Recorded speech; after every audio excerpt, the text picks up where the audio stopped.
So let me just pass this one to Joey. Okay, perfect. So the notable stories. Oh, there are a lot of notable stories this week, and I can't believe the Trump one was the most notable, but we already discussed it, so we don't have to go into it. For people that are listening and want to hear about it, just go to our Bitcoin-related side of things because we talked about it at length over there. But either way, first story I want to bring up. Well, before we even talk about anything, I just want to say, Dean, thanks for coming on. Dean, because you are in the United States, you've been living there for, what you say, the last 15, 17 years? I think 17 years now, yeah.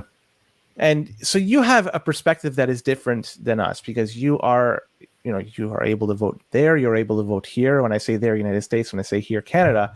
So you have your feet in both countries, and Joey and I have our feet more so here than anywhere else.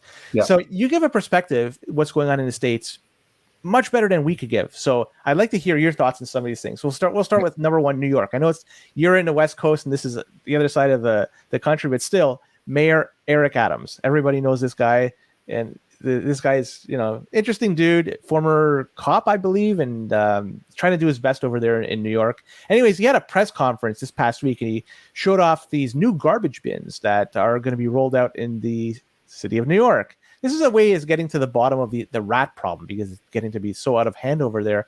So typically people now are just putting their bags of garbage on the street and they get picked up. And so because of that, rats, they could just go simply there, eat away whatever's leftovers. And these bins are hard plastic.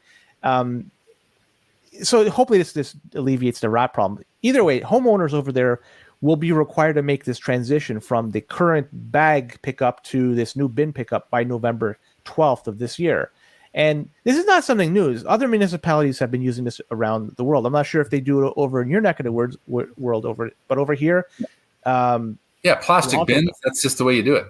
Yeah, and they come by. In fact, in Toronto, it's automated. The truck goes there and it's automatically picks it up and pours it in and puts it back down. So the driver doesn't have to get out and move it. So it's all automated. So this is not something new, but New York is now modernizing it with the 21st century. Either way, a lot of this came down to, a lot of this information is interesting because there was a study done, and it was done with McKinsey. And McKinsey did this study, $4 million to do this study. And the study included looking at such cities like Paris and Amsterdam. And they wanted to identify which type of bins would work best in New York. Because in New York, they have to deal with different types of requirements: population density, lack of space due to containers, weather requirements because they get heat, rain, snow, a lot of this shit. Curb space is a problem in New York. So they had to do this study. But $4 million, I know Joey would rip into this one because he's not a big fan of Mayor Adams. And in fact, somebody did some digging into this. The study came with a deck that was 95 slides called The Future of Trash. And so either way, I'm wondering if this could have been done at a fraction of the cost, but what the fuck do I know? I'm just some guy sitting in a basement. I saw the picture of the mayor rolling this thing down and then put a bag of trash in it. And it's outside. I've got one of those outside of my house right now. Like, I don't really understand how this is such, the guy is the mayor of New York City. He's got a lot of stuff to do. And that was kind of merely the fact that that's an accomplishment, because I think that we've seen a lot of evolutions in trash cans. But the one thing that always amazed me is whenever I went to New York City, you'd walk down the street and they would have those big bags of trash, like in plastic bags sitting there. That always stood out to me. That was always quite amazing to me that they had that. But the idea that they were celebrating that they actually got the same bins that the rest of the country has now in New York just seemed a little bit. And they paid $4 million to figure that out.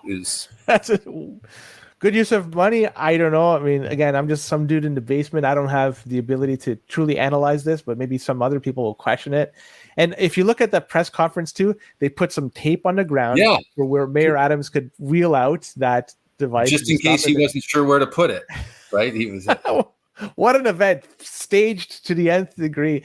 I love it. And when you see stuff like that, it talks about, do they really know exactly what they're trying to achieve here? When you have to have direction to that degree, kind of reminds me of Biden in a way. I mean, I know I'm going into the weeds here, but Biden, he has to be led on and off the stage. And it kind of reminds me of that in a way. But with the tape there, like, hey, stand here with your garbage can, and then I'm not sure Joe could have actually pulled that one off. He can't even ride the bike across the street at that one. Remember that video? Yeah, just on Joe Biden, if I could just sort of pontificate just for a second. Go ahead. I think he's a very decent man. I don't he's had some tragedy in his life, and he's a very but I don't think that the idea that we sit there and roll out a guy of that age, regardless if he was super sharp or not, if an 82-year-old man working at Walmart for 4 hours a day greeting people breaks my heart. That's not. I mean, that makes me sad. That's right. The idea that we're going to have potentially an 86-year-old president doing his finishing up a second term, even if he's sharp as a tack, I just think that is a terrible idea, and it disappoints me to no end that in the greatest country in human history, these old people are being enlisted to have a job that runs 13 hours a day, and you're getting calls in the middle of the night. It's not right. It's not right. Regardless if you think whatever you think of his politics, the idea that we're rolling this dude out and pretending that he's and we're making fun of him because he's a regular 82-year-old guy. Like, we're like, he's all this. He's yeah, but I don't know. That must be a hell of a job, because he seems to want it too. Like, he's got every opportunity to step down. Like, it's just 100%. Yeah, it's just like must have a great parking spot at the airport or something like that. So there's a couple of points that I want to make, and you touched on one, and you hit the nail in the head. Is that it's a job that he wants, and I'll touch on that in just a second. But in terms of like the age, like, we had Munger just passed away, but he was, I guess, still sharp at his attack right up until his demise. And also Warren Buffett is still in his 90s, and he's still going strong. So I mean, in terms of ageism, if you could do it, why not? I have no problems with somebody being older as long as they're able to do it. You know what? Can I just say something about that? Like, sure. You just talked about two businessmen, and I know that two businessmen. So it's, being a businessman is different than being the president of the United States, because we don't deal with, as business people, we eliminate, we do the whole thing is eliminate the friction, right? And as a politician, you inherently have friction. You have disabled people, you have minorities, you have special interests, you have all of those people that, to run an effective, to the standard that we've become accustomed, those people have to have a voice. They have to be heard, and they have to be understood. And you have to be able to navigate more than just your quarterly earnings and all that sort of stuff. It's way more. It's way more complicated, in my estimation. And 100%. And Munger and Buffett, those guys went strong because they probably the rest of their lives could have been completely falling apart. They may have rolled themselves in the office every day. They would do a couple interviews, and they were going strong. But they could probably work 5 hours a day or 3 hours a day, or do the interviews that they had to do. These guys have to be. If the president, you don't see him for a couple days, it's national news, right? Like, where is he? What's happened to him? Like, is he okay? Is he this? Is he that? And it's destabilizing. You can't just have these guys like falling down, and it's sad. But on the flip side, you touched on something too, the fact that this may have been his dream job. Look, I'm using the term he always says that. The guy, he beat Trump in the last election. Now, we could discuss about the merits of how it was done, but he is the president. So typically when you win, and it's even in Canada the same way, when you win, it almost gives you the right to run again, regardless of the state you're in. Because you're the champ, you're the dude, you're it, right? Want to be the champ, you got to beat the champ, right? So he has earned that right, I think, and he has been in politics his whole life. He probably aspired to be the chief for a very long time. Now he's finally gotten there at a very old age. He's not going to give it up easily. And as long as he's got a shred of will to do it, and his family seems like they're more willing than he is, he's going to be there. So will he win again? Do you think not. that he's, with what's going on with Trump in Pennsylvania there, all of a sudden, for the first time since the debate, nobody there, that news cycle about him stepping down and being replaced by somebody else, this is he wakes up the next morning, nobody's asking him to step down anymore because there seems to be this feeling of inevitability. Okay, we can run Kamala, we can run the guy in California, we can run anybody right now, but as long as that picture with Trump and his fist in the air and blood across his face and the Star Spangled Banner flying behind him, as long as that's circulating, you need a sacrificial lamb. It's over, man. It's just over. And I mean, I'm not a big Trump fan. Don't get me wrong. I'm not a big Trump fan, but I just saw a 78-year-old guy hit the deck, presumably getting shot in the air. And his presence of mind was to stand up and yell, "Fight." I'm not exactly sure who we're fighting. That's a kind of a concern. We're not actively in war. I'm not sure who we're fighting. And maybe that's a sign of things to come, but the guy's vigorous, and I don't think that if I'm shot in the air, I don't know that have the presence of mind to do any of that. So he's a game sevener. That's the guy you want on your team when it's game seven. Game sevener. That's right. So here's a story about late stage fiat. And it's a scenario that took place in BC. Lululemon store, in fact, in DC. I said BC. It's in DC. It's the District of Columbia. Located specifically at the 2800 block of Clarendon Boulevard. For people who want to know specifically where this Lululemon location is, that's it. Because this Lululemon was nailed by thieves. Now, this thing sucks. It happens frequently enough that it's not that newsworthy, but it was newsworthy enough that the local NBC station decided to send out a team on location to cover that story. Fair enough. Why are we covering it here? Because, well, it's not really something that out of the ordinary, the first one, because a million times we've seen a million of these coverages before, but while they were there covering it, recording the store was hit yet again by another set of thieves, and they ransacked that place again. They were the same day they were hit twice by thieves, and the second time they were hit by thieves was when they were covering the story when they were hit by first time. And so you can see in the background, these people walk in. It was a video of 3 women, 2 of them wearing surgical masks, grabbing what they claim to be armfuls of clothing, leaving the store. I guess the first set of thieves didn't take enough. The second ones cleaned up and decided. Wait a second, women? 3 women. 3 women, yeah. And so one of the women even stopped to pick up some of the shit that fell on the floor, and because her arms were overloaded, so she picked up some of the stuff. Wow. This is fucked up shit, man. To see a Lululemon knocked off twice. So is the story that it was knocked off twice at the same day, one time or that women knocked it off? Because that seems kind of that's not. Well, that's kind of a gender. So I'm not even focusing on the gender thing. I'm just the fact that they it's good to see that women are stepping up and getting into the crime game as well. I think. Well, gender equality, right? We have to, yeah. Is that story kind of is that a sort of because DC is sort of a Democratic stronghold there, right? Is that kind of what the story is about? Is it crime in a Democratic city, or is it? I mean, there's a lot to unpack there, or is it just a crazy coincidence that they knocked it off twice and before? It's just a coincidence to have women knocked it off. No, to have a video coverage team over there to talk about it, and it's a news coverage. And then while they're filming it in the background, you see people thieves walk in and take some stuff. I found it to be very comical. And this is the kind of stuff you expect in a third world country.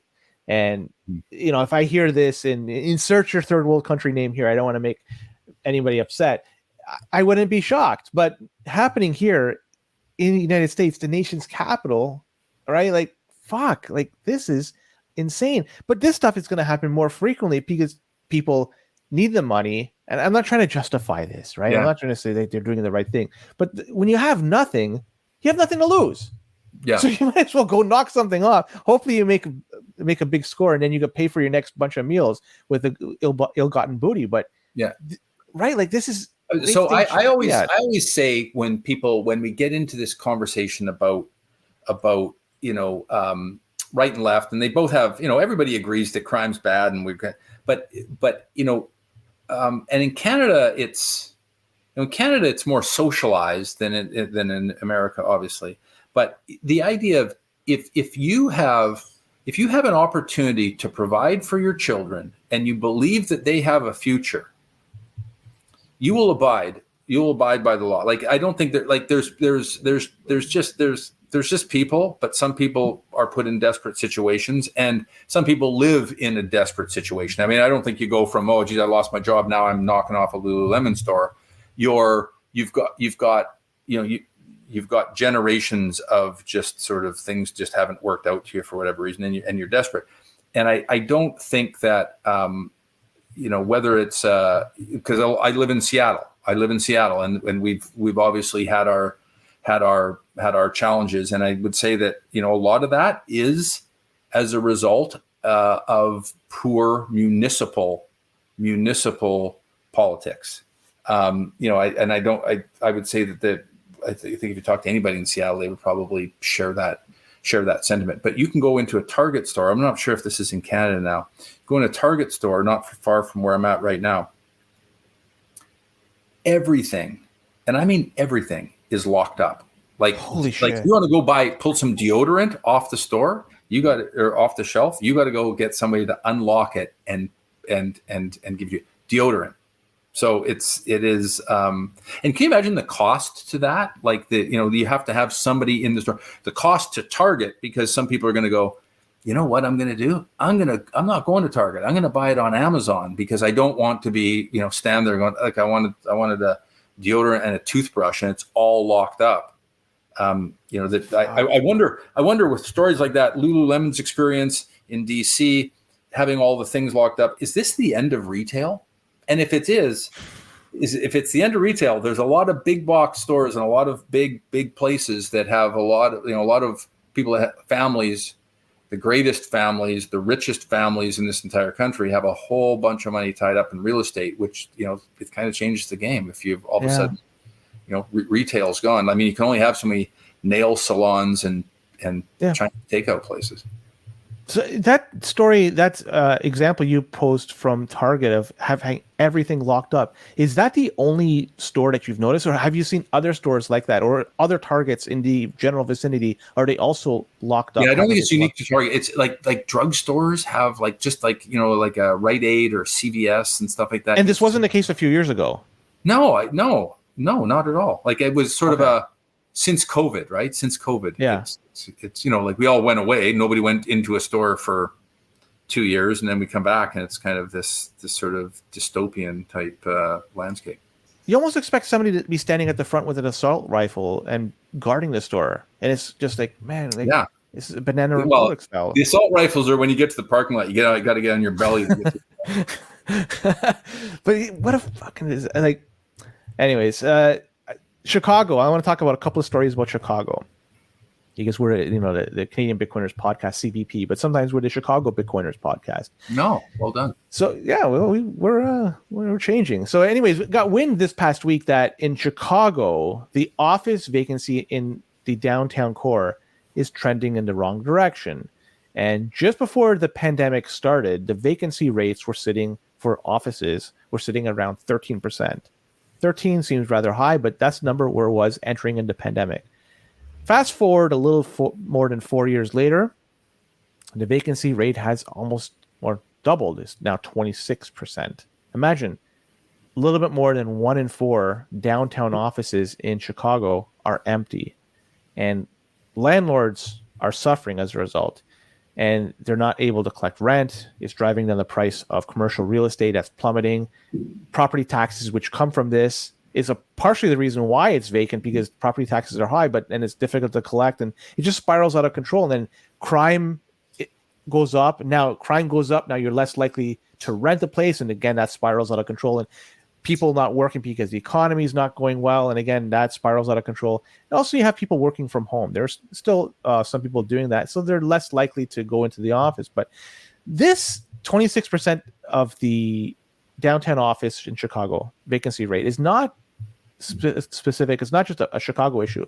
Nationally, it's almost 18% in the United States. Yeah. That's up 80 basis points year over year. This is a huge problem where cities around the country are having a difficult time attracting and keeping people into their office locations. And this is causing a problem where you have the downtown cores of all these cities becoming more difficult to do business, and then just the crime goes up, and the likelihood anybody else would want to go in, it just gets truly out of control. But I'm not sure if you want to add any flavor to that. So I do, because that is something that I'm that's like, and it, that is one of the unintended consequences of the way we responded to, and it was going to happen anyhow, but it was the way we responded to the pandemic and locking people down. And hey, we're on Zoom right now, right? This is you're not renting we're working from home today. So we're prime examples. And this is one of the wonderful benefits of it. However, the ripple effect of those vacancy rates downtown, because you're talking about, shoe shine people and people that make sandwiches and people that, like, there is the collateral damage from that. And when you go to downtown Seattle, I'll say this, it's not as bad as it's been made out to be on the national news, not nearly as bad. However, it's still early stage. It's still early days, like that vacancy rate. And especially those the days of KPMG or Price Waterhouse Coopers or big law firms taking 6 floors in a big tower with, and all of the prestige and how, like, I've been going up and down some of the AAA businesses to conduct my own business for years and years and years, and I loved it. It was an experience. There was well-dressed people and people making money and doing deals, and the buzz was amazing, and the money just sort of radiates out from those centers. You hit the nail on the head. That is going to be replaced by worse and worse level businesses that are more likely to fail, that are going to add to the decay, and and things are boarded up. It becomes very difficult. And then follow on that, these performas, nobody bargained for COVID, and that there was going to go from being, a 6% vacancy rate to a 26% vacancy rate in the matter of 3 or 4 or 5 years. So, banks got a problem because, in my, banks only want to lend to people with real estate. So can you imagine the leverage that is on these, on these buildings, and the ripple effect it's going to take? So how do banks deal with this situation? How do they, how do they deal with this when these things have to be refinanced? And the new performa shows a downtrending vacancy or an uptrending vacancy rate. I don't. They got to be sweating. We all have to sweat, because the ripple effect of that doesn't sort of end with, the guy had some commercial real estate. It's we can't have banks with the exposure that they've got to those. And I point over there because I'm looking across Lake Washington at downtown Seattle right now, and it is it's not. There's no buzz there. There's no buzz there, or in any downtown across the country.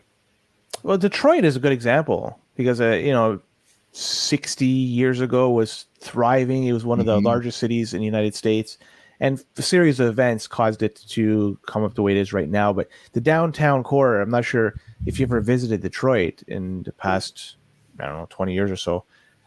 It's a tough place to visit because you had a lot of boarded up stores downtown, and this, the houses that were built for the growing population just became vacant, so they just were run down. They were ransacked by thieves for the copper, the piping, and and then some of them they ruined them. So it's a sad place to visit in some areas, and it just seems to me that's where some cities might be heading if this trend continues, because you have to have a vibrant and lively downtown core to maintain it. Once it's trending in the wrong direction, it's tough to stop it once you have the stigma surrounding it. Like, look at New York. How long did it take New York to turn around? Up until Len, I'm old enough when I went to New York for the first time in the early 90s, and Times Square was still like peep shows and perverts and all that. Like, I was that down was the tail end of it. I was down there, but I wasn't participating in any of the pervies. I was just down there observing, and it was rough. It was very, very rough. Fast forward, 30 years, and it's a very, it's very corporate, very, so it can be done. It can be done, and I think that they've got to figure out, because a lot of people say, oh, those high rises, they can convert those to residences where people live. You can't. There's most of those floors have one bathroom, and all of the windows run on the outside. We had somebody come in to talk about the likelihood of that, and it's 90% of those buildings cannot be retrofitted into anything other than high-rise office. With the exception, and this is kind of interesting, is there's some groups that we've seen that are putting hydroponic, making these things vertical farms. So they would be you have a 40-story office building that used to house accountants and lawyers growing food. Can you imagine if you had like a central food growing thing in your was your downtown? That would be an amazing opportunity, not just for those downtowns, but also for the climate and for a variety of things. Because a lot of those places, there's food deserts in a lot of these cities where there's no place to buy food for like 30 blocks other than the gas station convenience store. And if you could have these, if you had an operating farm where the financial district used to be, that maybe that's the way it should have been all along. Maybe we're just getting to where we're supposed to be. Maybe that's the transition, and grow food locally and do like that. I know they're talking about 15-minute cities. Maybe this is part of the plan. Who the fuck knows? But with respect to all this closure in the downtown core of Chicago, I want to keep on the Chicago side of things, because I'm not sure if you remember when Xi from China came to visit San Francisco, I guess 4 months ago, maybe 5 months ago. Either way, when he came over, they cleaned up that city. The homeless were relocated. Feces was picked up. The place looked livable again, at least in the areas where the foreign dignitaries were staying. Chicago is doing the same thing right now with respect to what's going on, because they have the DNC convention taking place at the United Center, and that's downtown Chicago. So they're taking the same playbook from San Francisco. They're relocating the homeless, making the area look nice, the whole 9 yards. And it's reported that the homeless people who have been living in one of Chicago's largest and most visible encampments have been asked, i.e. forced, to relocate to a shelter. And, I'm wondering if this shelter can be one of the empty offices, right? It makes sense. You have these empty offices, shove the homeless in there, give them a place to stay. But I mean, I'm making a joke of this. It's not a joking matter. But anyways, Mike Ditka, if you remember that dude, his old restaurant was actually been converted into a homeless shelter. So they're using his old restaurant that's now converted to a homeless shelter, and people are being directed over there. So it's, when I see this, it's all for show, right? The homeless situation, the homeless problem, you're just masking it. You're just telling them to go somewhere else or pushing them somewhere else. They still exist. And you make that area look all nice and shiny, and the United Center will look like a great place to go visit, at least for now, because the DNC is there. As soon as it's done, the same old shit's going to happen. So when I see this, it's just a facade, and I hate this bullshit. It drives me fucking bonkers. Especially when the reason to clean up the city is for a group of people that are, setting the political agenda and the tone and the tenor for the next 4 years. Should they actually not see all those people? Should they actually not? It makes sense, yeah. Those people, as opposed to not seeing them. I get it. Maybe if it's the Olympics and you're bringing in people from all over the world, you want to sort of, it's different because they're just there to watch a sporting event. They're not there to. But when you're politically active, and you don't want to see, the.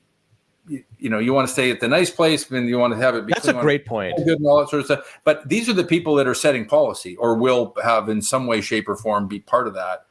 But they don't want to see. They should say, no, leave it the way it is. In fact, we should go to the convention. Shouldn't be, well, I guess it should be in Chicago, but it should be Chicago not cleaned up. It should be in San Francisco not cleaned up. It should be in Seattle not cleaned up. I'm naming Democratic cities because the Republican cities are shitty places too. They're just not big cities, right? They're the hollowed out kind of carcass. They're having the RNC in Milwaukee. Country. What's that? They're doing the RNC in Milwaukee. That's like so close. Like geographically, like I'm not sure how long of a distance. I guess maybe a couple hour drive. I could be wrong between Chicago and Milwaukee. It's funny that they're so close to each other. Is that by design? I don't know. But is that a conspiracy? No, it's just funny more than anything. Is it a coincidence? You think? Is it a coincidence? They got a good deal. They got a good deal. The planner is they're sharing the same planner, and since it's located there, they don't not much travel is involved. Maybe they had the same landlord had two places not far away, and he got a 2-for-1 deal because he's got 26% vacancy. So, did Republicans carry Wisconsin? Maybe that's why, or maybe it is swing state. Do they want to try to? Well, Wisconsin is a swing state. Yeah, it is. So I don't know if it is anymore. I don't know if it is anymore, but I think it is. I think Biden won it last year, but I think it's definitely up for grabs. So that's probably why that the RNC's over there is that they're trying to raise support as much as possible. That's it. Yeah. Yeah. A couple of stories I want to bring up with the Canadian side of things. Number one, unemployment in Canada. I'm not sure if you've been following this, but it's becoming what some people may call it problematic. And this is a Yahoo story saying that it's the title, Canadian unemployment could exceed 7% if interest rates aren't cut soon. This is according to National Bank. And Canada, if you look at the stats, they've lost more jobs than it created in the month of June. And the unemployment rate went up by 0.2% from May until June, and it's now sitting at 6.4% as of June 2024. So the bank is sounding the alarm and saying that this trend can continue. They're gauging the landscape. They're looking at everything that's going on. And they're saying that the job creation is not keeping up with the population growth. So that's also another reason why they suspect that this is going to shoot up past 7%. But the one thing to consider is National Bank may be a little biased in their assessment. Because they want to see rates go lower. So they want to raise as many alarms as possible, because as rates go lower, customers are willing to borrow and they're probably able to make more profits as a result. When credit is hard to give out, it's harder for them to make money. And, let's be honest. So they want to see rates go down. Plus, the Bank of Canada also recently lowered rates. 25 basis points. They lowered it either last month or the month before, but it was in the past 6 weeks-ish. Or 8 weeks. So it's, they are doing something. It's not like they've been standing pat. So they have actions. They are lowering rates. How aggressively? Well, time will tell. Yeah. So, go ahead. I think we're internally at Cypress Hills. We're looking for interest rates to start coming down in Canada more aggressively than in the United States. And I think to your point about National Bank, I'm not sure if because the big banks are more diversified in what they lend into. But I think for the small regional sort of banks in Canada, they've got sort of an interesting quandary, because they've got, when you go to a regional bank in Canada and you go with your $1,000 and you want to buy a GIC, and to be competitive, you got to pay they got to pay 5%. And they got to turn around, and traditionally they would lend that money in a residential mortgage, which nobody's taken mortgages. Nobody's taken mortgages. In the more robust real estate markets, like the big cities where there's like the multi-million-dollar homes, people are swapping. Very rarely are people taking much of a mortgage on those. Those are sort of cash deals all the time. But in the playground that they have, that sort of residential mortgage, they don't have. People are putting money into these small banks for the 5 or 6% GIC, and they have got no place to put it on the other end. They can't make a spread. Yeah. So I think I don't know to the degree that the big banks have that same thing, because that's a different business model that they have in many ways. But I would have to think that they're probably experiencing a similar problem as to where to go with that money. It's great that they're getting the deposits, but there's really no place to put it. and that's a problem, right? Having too much cash on hand in that business is it sucks. Turnover in real estate is probably impacting the banks hard because less people here are buying as a result of interest rates being much higher than they were in the past few decades. And I think in the United States, it's even more pronounced because people over there lock in for mortgages for 30 years. So who the fuck wants to get out of a mortgage at like 2% or less and lock in at today's rates? And so you're kind of stuck in the house. But in Canada, it's been noted that inventory is there, but turnover, people buying, is plummeted significantly compared to the past few years, and it's understandably so. Prices really aren't coming down, and there's not enough capital to go, not enough credit to go around, and as a result, nobody's willing to buy. And sorry, no, go ahead. Okay, well, I think that the in the 60s, buying a home was not considered a good investment. It was not. It was, the reason people did it was because they were born in the 30s and they wanted the security of having a home. That's what that was about. It was about actually having shelter. I'm saying that, for a long time. I remember my dad tells the story about he wanted to buy a house when he was 21, 22 years old, and his parents said, no damn way. It's a terrible investment. You don't want to buy a house. Put your money in the bank and let it compound and all that sort of stuff. You don't want to be grinding along with having to fix a fence and pay, property taxes and all that type of stuff. It's only my generation, and in Canada, remember, you could buy a house where you live in Vancouver or in Medicine Hat, Alberta. You could buy a house for $25,000 in any of those places. Right. And now there's this divergence and the crazy stuff that's happened in Toronto and Vancouver.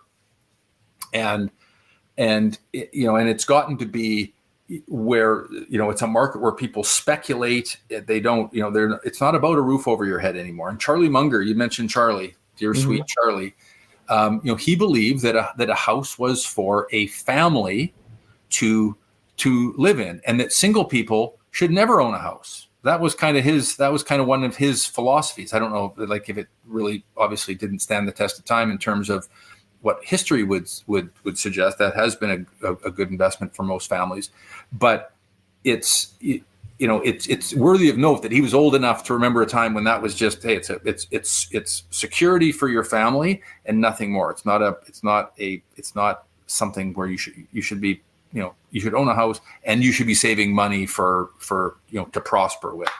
And that has gotten, and we don't know what the truth is because things have gotten so corrupted that if this unwinds, I mean, there's guys my age that don't know how to do it any other way, right? You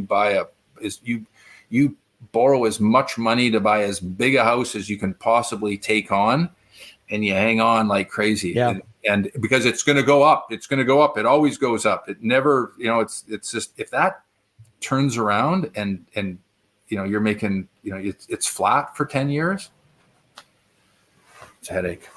Yeah, it's a lot of people are expecting and hoping this number go up. It's just the way things continue, and in a lot of cases, it probably will. If rates will go down, you expect the price of homes, they're going to skyrocket once again. And in Canada, we also have I'm going to word this correctly, a variable of international students, foreign workers, people that are just coming here temporarily, but they have to be housed somewhere. Right. They can't just live in a hope and a dream or in a box. They got to occupy a condo, a basement, a house somewhere. And that takes away from existing inventory from somebody that's already here. So it drives up the competition, drives up the price. And then so rent goes up, and then ownership of the house, the price of the house goes up. So all this to say that there's other variables that are just going to keep sustaining this and making the price go higher. But in Canada too, they're talking about, I'm not sure if you heard this, but they might even start taxing the sale of primary residence. Over here in Canada, if you have a house you live in, if you sell it, whatever it is you sell it for, it's tax-free.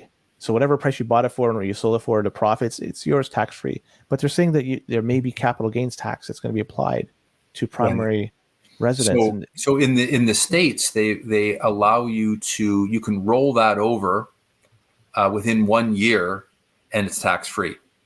Otherwise, you have to. So it's as long as you're reinvesting it in, you can't take it out of the real estate market. Like, real estate has been very, very rigged for a long time, right? I mean, like it is. I mean, it does strike me kind of funny that if you, for those of us who are, once you have a house, once you're in the game, you're basically looked after because everything kind of works. Because the idea that home is your tax-free safe haven type thing, that works to drive prices up for those people that are looking for affordable housing. And now I'm borrowing money from all the equity that I got in my house that I'm going to be able to take out tax-free one day. I'm going to buy like 3 investment condos. That is exactly the place that, Jerry and Sally are going to buy for their starter condo that I've just driven the price up, 100% over the last 15, 20 years.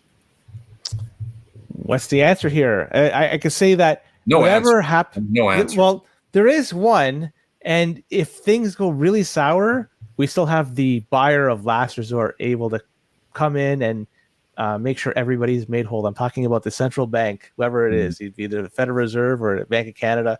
They're always there to back people up, at least back up the bank. Print, baby, just print it. So that creates the whole problem. It's just go back to where we started from with Bitcoin. Why do we like it? Well, it's coded that there's only so many in existence, and you can't manipulate it the same way you can't manipulate it at all. Maybe the price, but in terms of how many existence, you can't do that. It's just, it is what it is. And if you like it, run the code. If you don't, fork it, try something else. But you know what? You're always welcome to come back to Bitcoin. Do we still hate shitcoins on this show? Yes, with a fucking passion. Okay. Yeah. Let's be honest. Fiat currency is a form of that, right? Like, what is a fiat currency? I can't audit it. I don't know how many is in circulation. I don't know what's going to happen tomorrow in terms of how much is going to be in circulation. It's managed by a select few people. I'm talking about a shitcoin, right? Like that's it is what it is. That's good. That's well done, Len. I think that is probably one of the better descriptions I've ever heard of fiat currency. That is a shitcoin. Thank you. Backed by nothing, but they'll call you the legend for nothing. Yeah, I mean, what is what it is. Anyways, you know what? We've been at this for an hour and 30. I don't want to keep you too much longer, so I think it's a good time to end this show now. Dean, is there any stories you want to bring up before we sign off? Anything you want to bring up? Because I'm going to just pass it over to you. I've been steering. I've got nothing on my mind. I've enjoyed this immensely, Len. I'd love to come back again sometime. Awesome. I appreciate that, Dean. Now, before we do sign off, maybe I could just hand you the baton, and maybe if people want to reach out to you, where they can find you, you can just say, last few words before we. Yeah, if anybody wants to talk about anything regarding Cypress Hills Partners, if you want to catch up to me about what we're doing with Luxfolio, or not what we're doing, but what is being done with Luxfolio, I'd be happy to chat. Hit me at dean@deanlinden.com. Well, Dean, thank you so much for coming on. With that, we will be at this later this week. Matex is going to be, it's a pre-recorded interview from some time ago, but it's going to be released, I think, on Wednesday. So hope you enjoy it. It was dynamite the last time he was on the show, and it will be dynamite again. So yeah, thanks so much, Dean. And all right, Lynn, thanks so much. Take care. All right.